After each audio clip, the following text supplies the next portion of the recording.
Şərq Türkistanlıq qarindaşlar. Şərq Türkistan xəbər agentliğinin xəbərlər proqramısı görüşünüzü qızğın qarşı alırıq. Ən aldı bilan xəbərlərimizdən qısqaça məzmununa göz ataylı. Şərq Türkistan Cumhuriyeti Sürgündə hökuməti 2003 yıllık millet vekili saylama haqqında qısqaça məlumat elan qıldı. Şərq Türkistan Sürgündə hökumətining baş ministri Salih Xudayar Elon Musk'ning Xitoyning Şərq Türkistanda yurgizayotgan irqiy qirg'inchilikni qo'llashi axloqiy fojiadir dedi. Şərq Türkistan Sürgündə hökumətining baş ministri Salih Xudayar yozgan Şinjan deb atamay Şərq Türkistan deb atash yo'qolishga qarshi turishdagi majburiyat nomli maqola e'lon qilindi. Tövəndə təfsili məzmunlarını diqqətinizə sunumuz. Şərq Türkistan Sürgündə hökumətining 2023 yildagi millat vakili saylama haqida qisqacha ma'lumot. Şərq Türkistan Cumhuriyeti Sürgündə hökuməti 2023 yılı 6 ayning 1 kuni umumiy uqtirish tarqitib, hozirgi hökumatning 4 yillik vazifa o'tash muddati 2023 yılı 11 ayning 11 kuni to'shilganligi uchun Şərq Türkistan Cumhuriyeti Sürgündə hökuməti 9. növbətlik Ali Qurultayını bu yil 11 ayning 10 kunidan 12 kunigacha Amerika poytaxti Washingtonda o'tkazishni qaror qilganligini jakarlagan edi. Shuning bilan bir vaqtda 9. növbətlik Ali Qurultayning saylam nizomnomasi, 9. növbətlik Ali Qurultay saylam komiteti hay'at a'zolarining tizimligi, 9. növbətlik Ali Qurultayga qatnashadigan millat vakillari hozirlashga tegishli shartlar qatorliq bir qator muhim hujjatlarni e'lon qilgan edi. Umumiy uqtirishda har qaysi davlatlarda turishliq saylam komiteti hay'at a'zolaridan 7 ayning 15 kunidan burun yerlik saylam o'tkazib, 9. növbətlik Ali Qurultayga qatnashadigan millat vakillarini saylab chiqishni talab qilgan edi. Umumiy uqtirish tarqatilgandan keyin 9. növbətlik Ali Qurultay saylam komitetining har qaysi davlatlarda turishliq hay'at a'zolari bu umumiy uqtirishning talabiga asosan 9. növbətlik Ali Qurultayga qatnashadigan millat vakillarini saylab chiqish uchun jiddiy harakatga o'tdi. Ve astoydil ishlab saylam xizmatini 7 ayning 15 kunidan burun muvaffaqiyatli oxirlashtirdi. Saylam oxirlashgandan keyin yangidan saylangan kandidat millat vakili a'zolarining salohiyatini tekshirish xizmati Şərq Türkistan Cumhuriyeti Sürgündə hökuməti teftiş heyəti tərəfindən başlandı ve bu teftiş xizmətimi beklə muvaffaqiyatli elib berilmoqda. Teftiş heyetimizning tekshirishigə asoslanganda bu yilki saylam natijasi beklə yaxshi bo'lgan. Saylangan kandidat millat vakillarining soni va sifatidan shuni ko'rib olishga bo'ladiki, Şərq Türkistan xalqi asosan o'yg'ongan, shundaqla siyosiy saviyasi va hushyorligi oshgan. Bu yilgi saylamda saylangan kandidat millat vakillarining soni Şərq Türkistan Cumhuriyeti Sürgündə hökuməti tarixidagi eng yuqori saviyaga chiqqan va sarxil va samimiy kishilar xalqimiz tarafidan kandidat millat vakili bo'lib saylangan. Şərq Türkistan Sürgündə hökumətining tarixiga qaraydigan bo'lsak, bu hükümet kurulgan günden beri Xitay istihbaratının buzğunçılıkları kam bo'lmadi, to'xtab qolmadi. O çağlarda xalqimiz sürgündə hükümet deb atalgan bu qurulmaning siyosiy da'vatga rolini, ahamiyatini va muhimligini Xitoylar tunigandek tunimag'achqa qo'llash bek oz. Hujum, suiqasd va buzg'unchiliklar chidog'siz darajada og'ir bo'lib kelgan edi. Bu yilgi millat vakili saylami shuni ko'rsatmoqdaki, xalqimiz sürgündə hükümetning siyosiy da'vomizdagi rolini tunishga boshlagan. Şuna bu qitimqi saylamga o'z ishi sifatida ko'ngil bo'lib muomala qilg'achqa, millat vakili saylami mo'ljallangandan ortiq natijalik, muvaffaqiyatli bo'lib qolmay, dushman kuchlarning turli shakldagi buzg'unchiliklariga kollektiv qarshilik va umumyuzlik la'natlash kayfiyati alohida bo'lgan.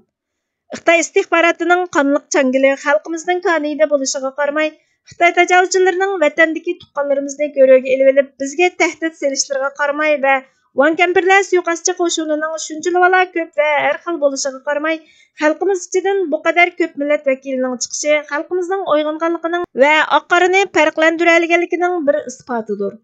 Hammani ko'rib va bilib turayotgan marhamatlik Janobi Allohga cheksiz hamd sanolar bo'lsin. Bu yilgi saylam natijasida shu ahvol ko'rildiki, asosiy qonunimizda belgilangan millat vakili son cheklamasi 60 bo'lib, bu qitim saylangan kandidat millat vakili a'zolarining soni bu sondan xilili eshib ketgan. Shu sababdan ba'zi qarindoshlarning bu sonning sirtida qilishi ko'nglimizni g'ash qilmoqda. Sarxillarning ichidan bu cheklik sonda odam tanlash va qolganlarni millat vakillik salohiyatidan boshqa salohiyat bilan xizmat qildirish masalasi kalla qatirmoqda. Janobi Alloh har kishini o'z salohiyati va qobiliyatiga yarasha xizmat qilishga nasib qilsin. Amin.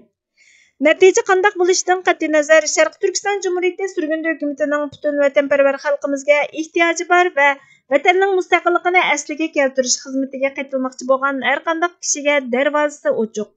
Mangadigan yo'limiz texi uzun. Шуңа ватан deb so'qqan har bir qalb egisi uchun o'z iqtidoriga yarasha xizmatlar har vaqt tayyor. Shuning uchun butun Sharq Turkiston xalqining o'zining ozodligi va vatanining mustaqilligi harakatiga umumyuzlik otlanishi kutilmoqda. Hurmat bilan Sharq Turkiston Cumhuriyeti Sürgündü Hökuməti Təftiş Heyəti 2023 yılı 9 ayının 15 günü. Sharq Turkiston Sürgündü Hökumətining Baş Ministri Salih Xudayar Elon Muskning Xitoyning Sharq Turkistonda yurgizayotgan irqiy qirg'inchilikni qo'llashi axloqiy fojiadir dedi. Breitbart xabar kanalining 15 sentabr kunidagi xabarida aytilishicha, Uyg'ur tuproqlarining egilik huquqini asliga keltirishni nishon qilgan Sharq Turkiston Milliy Uyg'unish harakatining qurg'uvchisi, Sharq Turkiston Sürgündü Hökumətining Baş Ministri Salih Xudayar Walter Isaacson e'lon qilgan milliarder Elon Muskning tarjimonida ijtimoiy axborot yildizi bo'lgan Elon Musk o'tirg'a qo'ygan Uyg'ur irqiy qirg'inchiligining ikki tarafi bor degan so'ziga qarata juma kuni Breitbart xabarlariga bergan bayonotida Marsga inson avatmoqchi bo'lgan Elon Muskning burnining uchidagi ishg'ol qilingan Sharq Turkistonda Xitoy yurgizayotgan irqiy qirg'inchilikni qo'llashi axloqiy mag'lubiyat bo'lmasdan, balki axloqiy bir fojiadir. Elon Musk yillardan beri inson haqlari dafsanchiligi yurgizayotgan Xitoyni qo'llab keldi. Xitoyning xalqimga qaratilgan irqiy qirg'inchilik harakatini qo'llash insonlarning azob-uqubatlarini, jazo lagerlarini va butkul madaniyatning yo'q qilinishini qo'llashni ko'rsatadi. Bu əmdi siyasət yoki savdo emas. Bu insoniy qadr-qimmatning muhim nuqtasi dedi.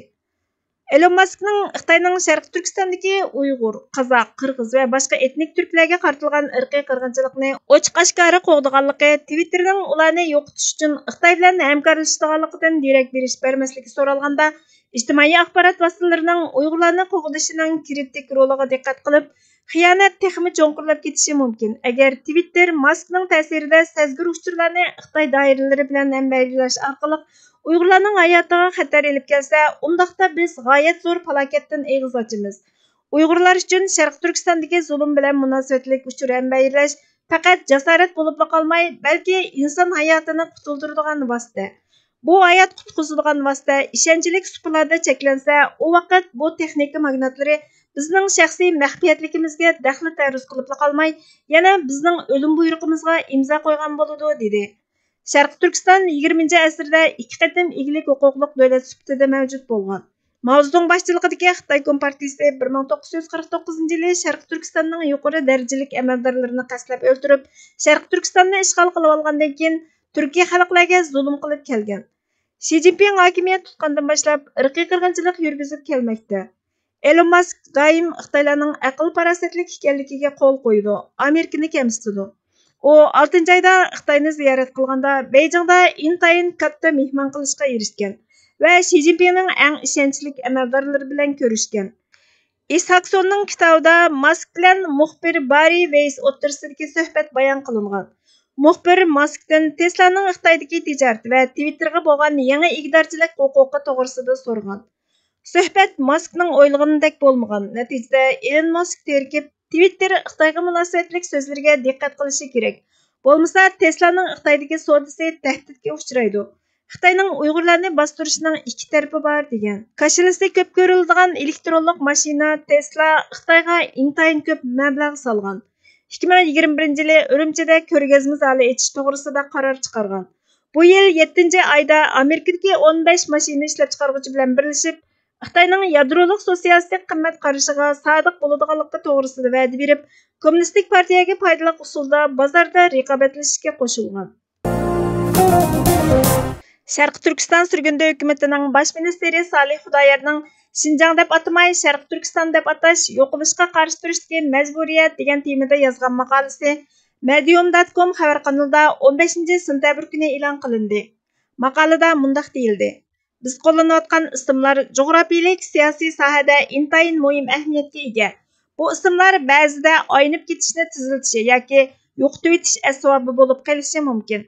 Bo'libmi asosiy iqlimdagi bayonlarda Şinjan yoki Uyg'ur rayoni deb tilga ilinayotgan besilgan davlat Sharq Turkistondagi Uyg'ur va boshqa Turkiya xalqlari uchun texmi shundoq. Bu yolg'iz ism ifodalash masalasi bo'lmasdan, balki kimlik, tarix va qarshilik ko'rsatish, bardoshlik berish masalasidir. Sharq Turkiston degan nom cho'nqur ma'noga ega. U kultural meros, tarixiy izchillik, shundaqla mustamlika va irqiy qirg'inchilikqa qarshi turishning simvoli. Sharq Turkiston yer nomi ilmidan qaraganda turklarning zimini degan ma'noni bildiradigan bo'lib, tarixi 5-asrga qadar uzangan.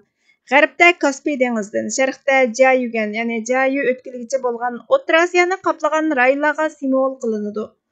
18-asrda G'arb jug'rofiya va tarixshunoslari Sharq Turkiston degan yer nomini Pamir va Tangriteg'i orqali ayrilgan G'arbiy Turkistondan ayirish uchun qo'llangan.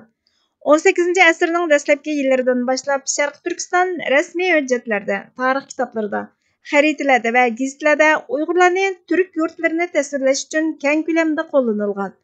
Buning aksicha Xitoy siyosati bo'yicha qo'yib olgan yangi joy degan ma'noda keladigan ishg'ol nomi Xinjiang Manju Qing sulolasi davrida o'ttirg'a chiqqan va 1884-yili Manju Qing sulolasi Sharq Turkiston davlatiga besib kirgandan keyin qo'yib olgan.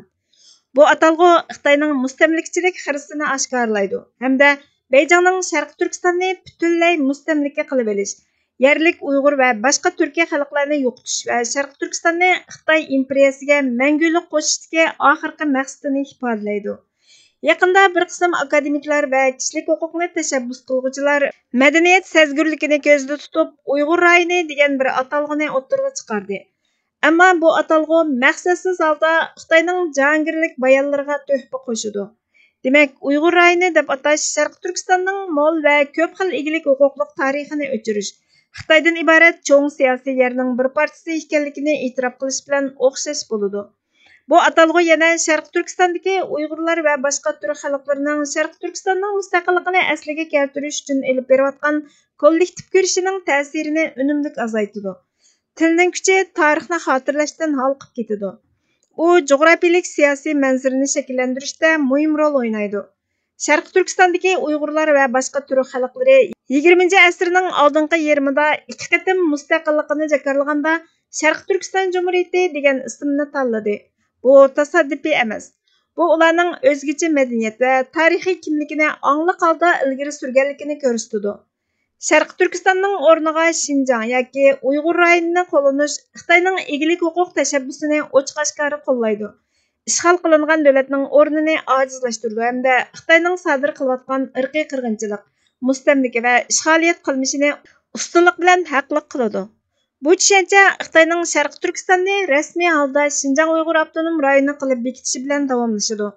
Mazkur atalg'u irqiy qirg'inchilik, keng ko'lamda qamoq jazosi va sistemlik zulmning rayimsiz realligiga qaramay, o'zini boshqarish xomxiyolini surdiradigan xato bir atalg'u. Bu nuqtadan qaraganda Sharq Turkiston atalg'usi yolg'iz jug'rofiyaviy bir atalg'u bo'lib qolmasdan, ayni vaqtda qo'g'dash rolini o'ynaydi. Uyg'ur va boshqa turk xalqlarining va ularning vatanining kimligi, madaniyati va tarixini qayta jazmlashtirdi. Xalqaro tashkilotlar, hukumatlar va axborot vositalarining Xitoyning Xinjiang degandek mustamlikachi siyosiy atalg'ularni ishlatishi ehtiyotsizlikdan Xitoyning jahongirlik bayonlarini qo'llaydi va bu o'zgacha madaniyat va tarixning davomli yo'qolishiga tuhfa qo'shadi. O'xshashla Xitoyning Tibet uchun Xizang ismini tashviq qilish tirishchiliklari ishg'ol ostidagi davlatlarning nomini o'zgartirish, ularning egilik huquqini egallab olishdagi texnik keng strategiyasining bir qismi bo'lib, ularning o'zgacha madaniyat va siyosiy kimligini ojizlashtirdi. Bu yolg'iz ilmiy munozara bo'lib qolmay, tarixiy haqiqatni va insonning shon-sharafini qo'g'dashdagi axloqiy majburiyat. Muxbirlarga nisbatan Xinjiangning o'rniga Sharq Turkistonni qo'llanish tahrir qaroridan sirt davlat qo'llagan xato tashviqotga qarshi pozitsiya. Siyosatchilar uchun bu tanlash inson haqlari va o'z taqdirini o'zi belgilash va'dasidagi qarorlilikni ko'rsatgan muhim bir sinoq. Xalqaro jamiyatning Sharq Turkiston xalqini qo'llab, ularning mavjudligini saqlash izchil ko'rishini, o'xshashi bo'lmagan kultural meroslarini va kelib chiqishini, hurlik va mustaqillik orzusini o'z ichiga olgan ona vatanining haqiqiy ismi bo'lgan Sharq Turkiston ismini tunib va muayyanlashtirishi axloqiy vazifadir.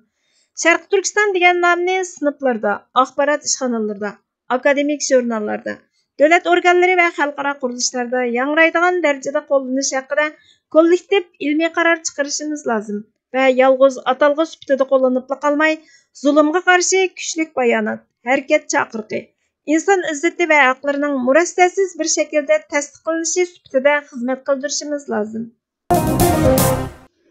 Milliy musibat. Avtori Burhon Muhammad. Bir millatning beshiga keladigan eng cho'ng tragediya shu millatning o'z beshiga kelgan qismatining qaysi xil qismat ekanligini anqirib yetmasligidir, deydi mutafakkurlar. Darvaqa kishi mavjud vaziyatini tushunib yetish uchun bugungi taqdirning qaysi xil qismatlarning xulosasi ekanligini, beshiga kelayotgan kulfatlarning, chorsizliklarining qaysi qismatga duchor bo'lishdan kelgan zanjirsimon oqibatlar ekanligini farq qilishi. Buning uchun beshiga kelgan va kelayotgan narsalarni to'g'ri analiz qilib va diagnoz qo'yib yakunlab chiqishi shartdir. Gegelning ta'biri bilan aytganda, yer yuzida o'zini o'zi idrok qilishga qobil yagona jonliq bo'lmish insonning bugunini tushunish uchun tarixini harakatga keltirishi va bu sayda qismatlarining ichki va tashqi yuzini aniqlashi hamda uning tegi-taktiga yetishi lozim. Qarshilik ro'ymi mana bu tegi-taktiga yetishdan halqagan bo'lishi, angliqlik, tuyg'unlikdan nesivlangan bo'lishi, Gulxan misali hamisha lavuldab turgan bo'lishi kerak.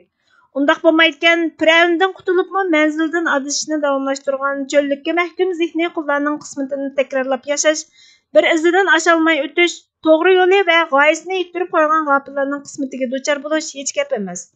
Mustamlika davrimizdan beri tajovuzchilar tarafidan eng gavdalik urg'unib kelayotgan, shundaqla tajovuzchilarning gumashlari tarafidan zihnimizga majburiy singdirilib kelgan va Hilem turli usullarda quloq tüyümüzde o'qilib kelayotgan şuarlar əməliyatda millatni haq yo'lni tepishdan adashtirishni, hür vatanning hür insonlari bo'lib yashash g'oyasini ishga oshirish shuurini qardan chiqarishni va mustaqil davlatini asli keltirishdan iborat milliy g'oyani zihnlardan tozalab unutildirishni maqsad qilgan safsatalardir.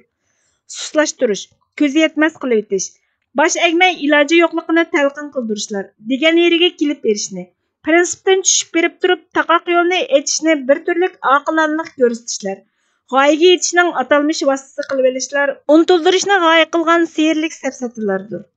Shundoq, eng cho'ng tragediya o'zining qaysi turidagi tragediyani boshdan kechirayotganligini anqirib bo'lolmaslikdir. Uningdimi dahshat va ichinishliqi o'zining texicha anqirib bo'lolmayotganligini farq qilolmas, farq qilishning farqini ayriy olmas va ayrishqimi qiziqmas holga kelib qolishdir. Bizga vaqt ayırganlar için köp rahmet. Kelar qitimki programmamizda ko'rishguncha Allohga omonat bo'lg'aysizlar.